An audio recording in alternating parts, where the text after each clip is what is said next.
Understanding how Confluence is structured can be challenging, so I like to use an analogy. I think of it like a building or a library. Behind me is a building. That would be my instance, my copy, my version of Confluence. And I can only get in if I have a license, a key. If I don't have a key, I can't get in. So unless I have a license to this instance, I can't open the door and access it. Now, within that instance is all of that Confluence content, and it's different from every other building around. So let's go inside and we'll see what a space could be. Now I'm inside that building, I'm in that instance. I had a license or a key so I could get in.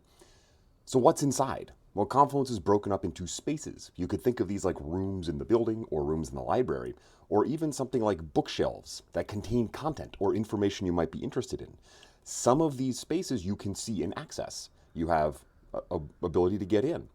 Other spaces, though, might be hidden from you. They're behind a locked door or they're in another part of the building that you can't get into. And that's because it's restricted for some reason.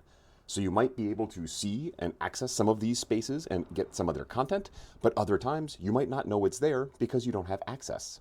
Now, within the space, there'll be different kinds of content. You might have things like attachments, like videos or images, other things within it. You also might have things like a whiteboard with drawings or a database with content. Or more commonly, you might have a page with information on it that you can then open up and read and access. Now, just like the space, this content might have restrictions. I might not be able to open a piece of content because it's in a locked case. I don't have access to it. In Confluence, you won't even see those. So if you don't have access to something, you might not even be able to open it. Other times, you'll have access to it, but you won't be able to edit it. So that is the structure of Confluence. The overall building would be like our instance, where everything is in our instance. It's different from everything else. There might be a bookshelf or a room that is our space. And then within the space, there'll be different types of content.